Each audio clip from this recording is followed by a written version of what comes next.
Buongiorno da Sicilia 24, i titoli del telegiornale. Catania, Villa Bellini, un branco aggredisce a calci, pugni e scaraventa dalle scale due giovanissimi. A Sicilia 24 parlano le mamme delle vittime.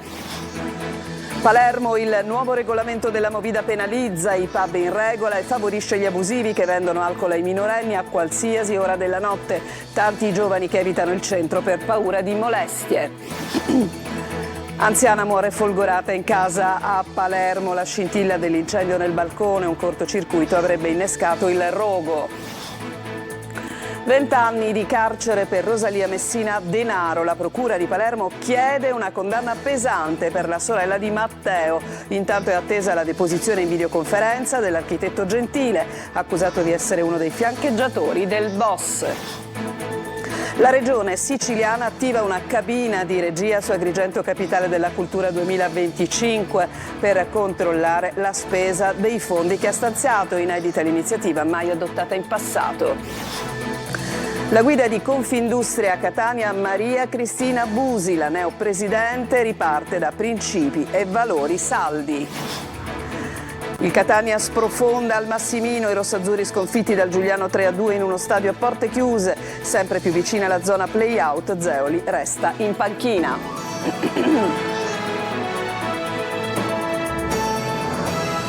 Torna l'incubo dei bulli a Villa Bellini a Catania. Due giovanissimi sono stati pestati e fatti rotolare per le scale ieri pomeriggio da una baby gang che ha agito indisturbata. Il racconto delle mamme angosciate per l'esperienza vissuta dai loro figli. Sentiamo Tonino De Mana. Schiaffeggiati, scaraventati dalle scale, poi presi a calci in testa ed ancora una volta a Villa Bellini, che sale di nuovo agli onori della cronaca dopo lo stupro di una tredicenne e l'aggressione al fidanzatino avvenuti il 30 gennaio scorso ad opera di un gruppetto di egiziani. A distanza di 2 mesi l'orrore si ripete, una violenza cieca e gratuita che ha visto coinvolti 2 ragazzini catanesi di 14 e 15 anni che stavano passeggiando ieri pomeriggio all'interno del giardino. E intorno alle 18:30 che si consuma la violenza, sembra che durante la camminata uno dei giovani abbia sfiorato un gruppetto che si muoveva in bici. Forse il pretesto per attaccare è a quel punto che il branco con accento catanese si scatena. La ragazza viene spintonata, aggredita e gettata dalle scale. Pochi attimi e tanta paura per le 2 vittime che trovano la forza e il coraggio di scappare. Corrono a perdifiato prima di incrociare 3 poliziotti delle volanti a cui in lacrime riferiscono la scena. Angosciato il racconto delle mamme delle 2 vittime intercettate davanti agli uffici della squadra mobile. Caro sindaco, caro consiglio comunale, cari uomini di potere, volete un giovane morto? Volete una giovane morta? La Villa Bellini è diventata una giungla. Mia figlia è stata presa a calci in testa, buttata dalle scale e così il suo amico. Dobbiamo e dovete intervenire immediatamente. Questi ragazzi sono dei poveretti, molto violenti, ci sono poche telecamere, non tutte funzionano. La polizia c'è la mattina ma non c'è il pomeriggio. Mio figlio è molto scioccato, adesso lui è arrabbiato perché dice che non è possibile che noi giovani non abbiamo dove andare, non sappiamo cosa fare, non possiamo uscire di casa. Ed ora tocca agli investigatori che stanno già visionando le immagini delle telecamere dei sistemi di videosorveglianza messi a disposizione dalla Polizia Municipale di Catania. Andiamo a Palermo, il nuovo regolamento della Movida penalizza i pub che sono in regola ma favorisce gli abusivi che vendono alcol anche ai minorenni e a qualsiasi ora della notte. Sentiamo Marco Gullà.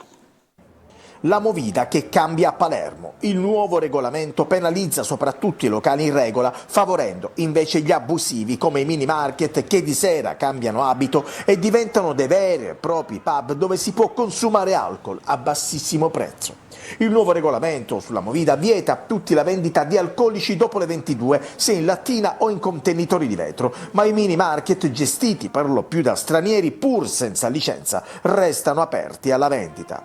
Sono le 23:30 di giovedì 28 marzo e quello alle mie spalle è uno dei tanti mini market che durante la notte appunto aggira il regolamento della Movida e vende alcolici in qualsiasi momento della giornata, quindi anche a minorenni. Abbiamo assistito anche a scene in cui tredicenni, dodicenni, quattordicenni appunto acquistavano alcolici per poi dirigersi in altre parti dove appunto si svolge la Movida palermitana. Il nuovo regolamento Movida è un atto forte da parte della nostra amministrazione nel limitare quello che è lo svolgimento delle nostre attività. Non è sicuramente la soluzione a quello che è il fenomeno della violenza per le strade, che è un fenomeno sociale in continuo aumento. La Movida resta comunque selvaggia, come ci racconta questo ragazzo palermitano. Dipende dalla zona, dipende ad esempio testimonianza parlo per la mia ragazza, parlo per le sue amiche. Loro non possono uscire non la sera, in generale il giorno, perché vengono sempre molestate, perché si sono moleste, e a me questa cosa già dà fastidio, a chi non darebbe fastidio. E poi sicuramente non mi fa piacere uscire in posti che potrebbero capitare cose spiacevoli, perché ci sono alcune persone, alcuni elementi che ultimamente sono sempre di più, che creano fastidio. È morta folgorata nell'incendio di casa la donna che è stata trovata priva di vita ieri a Palermo, a pochi passi dalla stazione ferroviaria Notarbartolo. L'incendio, che ha tenuto in allarme un intero quartiere per ore, è scaturito proprio da un incidente domestico che l'aveva già uccisa. Ma sentiamo Manlio Viola. Sarebbe morta folgorata e non carbonizzata, e da quell'incidente fatale avrebbe avuto origine l'incendio di ieri sera in via Umberto Giordano a Palermo. La ricostruzione è ancora parziale, ma la vicenda sembra indirizzata ad essere classificata come un terribile incidente domestico. È morta così Maria Uliana, 86 anni, trovata cadavere dai vigili del fuoco che erano riusciti a entrare nell'appartamento per spegnere il rogo divampato intorno alle 19:30 di ieri. La donna sarebbe dunque stata folgorata e la scossa avrebbe poi provocato l'incendio. Sul posto della tragedia sono intervenuti, oltre ai pompieri, anche i carabinieri, gli agenti della polizia e i sanitari del 118. La strada, che porta anche a uno degli accessi alla stazione ferroviaria Notarbartolo, la seconda per importanza della città, è rimasta chiusa per ore con grande allarme nel quartiere, ma alla fine non è stato necessario evacuare l'intero palazzo e la viabilità è stata ripristinata. I vigili del fuoco stanno ancora lavorando alle operazioni di bonifica, che continueranno fino a domani, mentre sono iniziati anche rilievi per verificare la teoria del guasto elettrico che sta alla base della folgorazione della malcapitata e dell'incendio. Continua a riservare sorprese l'inchiesta sulle coperture di cui ha goduto Matteo Messina Denaro durante la sua lunga latitanza. Intanto la Procura di Palermo chiede una condanna pesante per la sorella del boss defunto. Manlio Viola. 20 anni di prigione è la richiesta dei pubblici ministeri della DDA di Palermo, Pietro Padova e Gianluca De Leo, per la sorella di Matteo Messina Denaro, Rosalia, accusata di associazione mafiosa aggravata e ricettazione.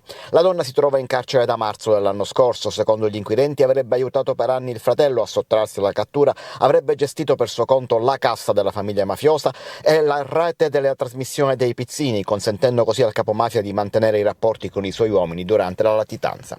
Intanto oggi è il giorno dell'interrogatorio per Massimo Gentile, l'architetto di origine trapanese trasferitosi in Brianza, arrestato come favoreggiatore di Matteo Messina Denaro l'altro ieri. Gentile è accusato di aver ceduto la propria identità al boss, di aver acquistato ed essersi intestato una moto enduro in uso latitante dal 2007. Preoccupa il fatto che oggi sia uno stimato professionista che gestisce opere pubbliche finanziate con il PNRR. A difenderlo l'ex PM Antonio Ingroia. Ho accettato con riserva la nomina di Massimo Gentile, dice Ingroia, come suo difensore, a patto che egli riesca a dare convincenti spiegazioni rispetto ai fatti apparentemente incontestabili che obiettivamente lo accusano. Lo difenderò solo se il mio intervento potrà aiutare ad accertare la verità sulle coperture degli anni di latitanza di cui ha goduto lo stragista Matteo Messina Denaro. Gentile, parente dell'amante storica di Messina Denaro, Laura Bonafede, lavorava all'ufficio tecnico del comune di Limbiate in provincia di Monza e la procura di Milano sta valutando se aprire una propria inchiesta sulla sua attività. A Ragalna, siamo nel Catanese, sono entrate in funzione le telecamere acquistate da un gruppo di privati per contrastare incivili e piromani. La videosorveglianza attivata dopo l'inchiesta del nostro telegiornale. Tonino De Mana. Sono state installate in tempi record e sono già funzionanti nel comune di Ragalna le 6 telecamere acquistate da un gruppo di imprenditori locali per salvaguardare gli oliveti secolari messi a rischio dagli incendi dolosi scaturiti anche dai rifiuti abbandonati lungo le strade al confine con Santa Maria di Licodia. Dopo la bonifica dei terreni, in queste ore è stata completata l'installazione dei sistemi di videosorveglianza. Ad effettuarla è stato direttamente l'assessore alla protezione civile Andrea Corsaro. Grazie ancora ai proprietari che hanno donato le telecamere, ringrazio l'assessore Caliò per l'aiuto materiale nel montaggio delle telecamere e il vice sindaco per aver promosso l'iniziativa insieme ai proprietari. E tirano un sospiro di sollievo gli imprenditori e gli stessi cittadini che adesso hanno un fedele alleato per stanare piromani ed incivili. Un investimento di 8.350.000 assunzioni. Parte la nuova era del polo di Termini Imerese che sarà rilanciato dal gruppo Pelligra. Marco Carli. Con l'autorizzazione del Ministero dell'atto di cessione del ramo d'azienda di Termini Imerese della ex Bluetech alla Pelligra Italia Holding SRL, aggiudicataria della gara, è cominciata ufficialmente la nuova era del polo termitano. Nella nota del Ministero delle Imprese del Made in Italy, in cui si legge dell'autorizzazione del ministro Urso, sono chiariti ulteriormente modalità e tempi. L'assegnazione si inserisce in un più ampio progetto di rilancio del polo industriale di Termini Imerese. Il piano di Pelligra Holding è risultato l'unico pienamente rispondente alla disciplina di gara, con un'offerta di 8 milioni di euro e la prevista assunzione di almeno 350 dipendenti ex Bluetech, attualmente in cassa integrazione con garanzia di impiego per i prossimi 24 mesi. Pelligra Italia Holding è una partecipata italiana della Pelligra Australia. Il presidente del Catania, nel corso di un incontro in città di più di un anno fa, aveva parlato del suo gruppo e delle specializzazioni che lo riguardano. Si occupa di rigenerare aree dismesse trasformandole in poli industriali di ultima generazione. A Termini Imerese il business plan ha 2 fasi di intervento: la riqualificazione del distretto industriale da destinare a uso misto, commerciale e manifatturiero, e poi la diversificazione dei soggetti da inserire nel polo. Come detto, il progetto è di più ampio respiro e prevede anche connessioni con il porto termitano, che è stato potenziato e diventerà il principale scalo commerciale della Sicilia occidentale a partire da novembre. Il piano prevede lo sviluppo dell'interporto, atteso da 38 anni, consentirà di combinare differenti modi di trasporto, rendendolo un vero baricentro intermodale di una zona di produzione molto estesa. E torniamo alla notizia legata all'attesa per quanto riguardava la deposizione di oggi in videoconferenza di uno dei nuovi fiancheggiatori di Matteo Messina Denaro, accusato appunto di essere uno dei fiancheggiatori perché si è avvalso della facoltà di non rispondere nel corso dell'interrogatorio di garanzia che si è svolto appunto in videoconferenza. Massimo Gentile, l'architetto che ha prestato l'identità al boss Matteo Messina Denaro e per suo conto ha comprato una moto, arrestato tra l'altro, lo ricordiamo, 2 giorni fa per associazione mafiosa. Il professionista, originario di Campobello di Mazzara, vive adesso in provincia di Monza e gestisce appalti e opere finanziate con il PNRR per il comune di Limbiate. La regione siciliana costituisce una cabina di regia su Agrigento Capitale della Cultura Italiana 2025 per controllare la spesa dei fondi che lei stessa ha stanziato. La regione dunque commissionaria dei suoi soldi, è un'iniziativa inedita, non adottata in passato quando il titolo venne intercettato da Palermo. Davide Sardo. Probabilmente saranno 10 come inizialmente previsto nella finanziaria, ma da adesso in poi la Regione intende sovrintendere sulla spesa dei 5 milioni di euro finora stanziati per l'evento Agrigento Capitale Italiana della Cultura 2025. Tanti malignano che si tratti di una mancanza di fiducia, di uno sgarbo politico, ma sono ovviamente delle opinioni. Concretamente, invece, su iniziativa del presidente Schifani, dell'assessore ai beni culturali Scarpinato, è stato costituito un gruppo di lavoro, una sorta di cabina di regia sull'evento Agrigento 2025 con compiti di indirizzo strategico e amministrativo. I componenti sono 5, di cui 3 delegati da Schifani, dall'assessore regionale Scarpinato e dal sindaco di Agrigento Miccichè. Poi il presidente della Fondazione Agrigento 2025 Giacomo Minio e poi il commissario del Consiglio del Parco dei Templi Giuseppe Parello. Il decreto di istituzione di tale gruppo di lavoro prevede che entro il prossimo 30 giugno dovrà essere presentato l'elenco delle iniziative da organizzare per l'evento con i 5 milioni di euro stanziati dalla Regione. I progetti delle iniziative dovranno essere redatti e approvati secondo le modalità previste dalla vigente legislazione. In riferimento alle iniziative da organizzare, nel decreto si legge anche che le iniziative saranno contraddistinte da elevato e riconosciuto livello. Dunque il messaggio sussurrato dalla Regione ad Agrigento su risorse e iniziative è, come per i farmaci, leggere attentamente le avvertenze prima dell'uso.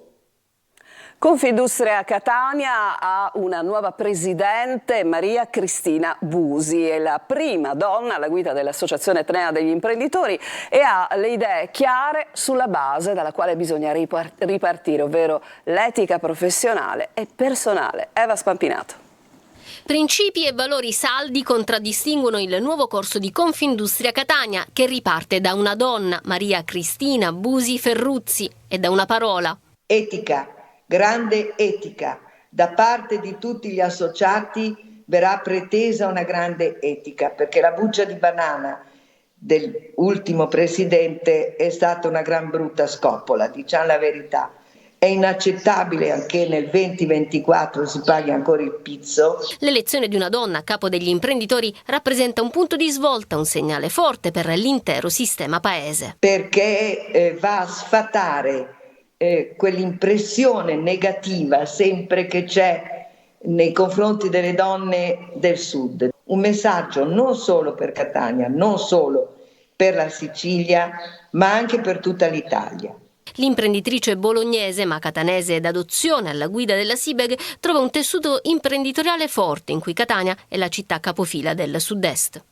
Il tessuto industriale catanese è tra i più sani in Sicilia. Io credo che con i finanziamenti e le agevolazioni che stanno arrivando che ci sarà senz'altro sviluppo e miglioramento.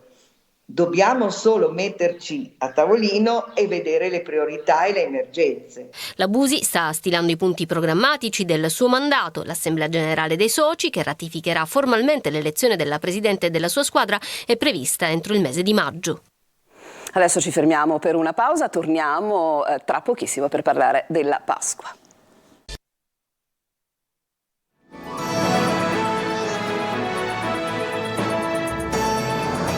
Siamo tornati in studio. Pasqua in sicurezza in provincia di Catania, sequestrati dai NAS 1400 kg di preparati e basi per prodotti dolciari scaduti, privi di etichettatura e tracciabilità e in parte assemblati in un locale con gravi carenze igienico-sanitarie, compresi topi in circolazione. A Palermo sono stati sequestrati 400 kg di pesce non tracciati, infine sempre nel capoluogo confiscati 14.000 fuochi d'artificio irregolari arrivati da Napoli. Per quanto riguarda la Pasqua, adesso l'argomento è decisamente più edificante, perché la Sicilia è una delle mete preferite dai turisti in questo weekend pasquale. Numeri in crescita a Taormina, fa la parte del Leone, ma anche a Catania aumentano le presenze. Sentiamo Francesco Triolo.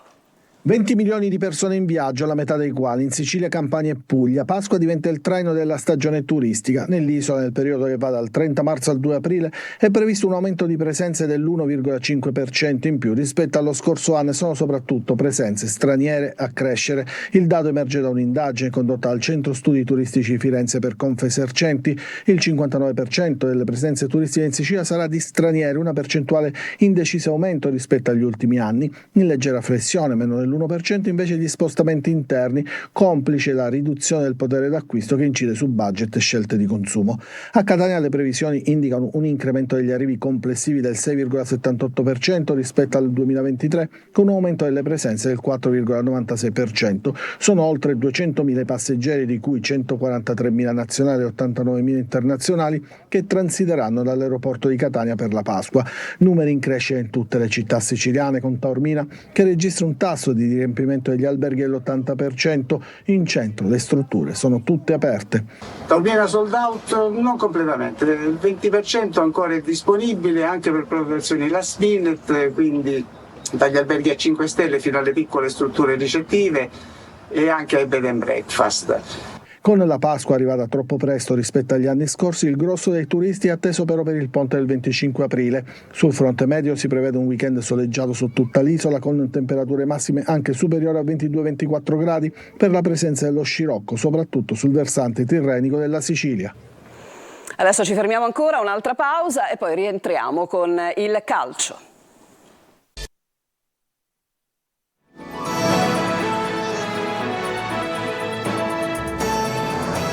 Siamo tornati in studio. Il Catania ha perso in casa contro il Giuliano e continua così a crollare in classifica. La zona play-out è sempre più vicina ed errori in serie che si ripetono ormai da una stagione. Marco Carli. Catania da incubo per gli errori che si continuano a ripetere, per la zona play-out ad un passo dopo la sconfitta col Giuliano, per i numeri 15 partite perse in campionato, per gli episodi che raccontano di una squadra confusa, atleticamente debole, in una sola parola, in crisi. Zeoli è chiamato a comprendere per l'ennesima volta come porre freno all'emorragia. Io sono consapevole dove sono e com'è la situazione. C'è un lavoro da fare, ma tanto lavoro soprattutto sull'autostima dei ragazzi. La squadra non tornerà in ritiro in vista del ritorno della finale di Coppa. Ci sarà comunque da esaminare gli orrori del secondo tempo col Giuliano. Dopo il vantaggio repentino di Cianci, nella ripresa i rossazzurri crollano. L'1-1 vede un Furlan incerto e una difesa poco attenta. Il gol del vantaggio di Ciuferri parte addirittura da una rimessa laterale lunga su cui il Catania si fa trovare impreparato. Poi dopo la rete del pareggio di Buà, ecco l'ennesima disattenzione con Salvemini che su cross dalla tre quarti brucia ancora tutti. A condire il finale l'espulsione di Cicerelli ed errori arbitrali che penalizzano gli etnei. Ora ci sono 4 partite di campionato e una di Coppa per non precipitare all'inferno e per salvare almeno l'onore. Ti accorgi di questi alti e bassi, questa costanza, questi 90 minuti benedetti, 90 minuti che sarebbe la normalità, e a livello d'attenzione non c'è. E io vi ricordo, per approfondimenti legati appunto all'argomento, l'appuntamento di questa sera è con Corner a partire dalle 20:45, appunto condotta in studio da Angelo Gagliano. E a questo punto ci salutiamo. Io vi ricordo il prossimo appuntamento con l'informazione di Sicilia 24 alle ore 19. Vi lascio adesso con il nostro focus di approfondimento, come tutti i venerdì, dedicato all'appuntamento con il sindaco, con Michele Cucuzza in studio. Oggi il primo cittadino di Catania, Enrico Trantino. A tutti voi un buon pomeriggio.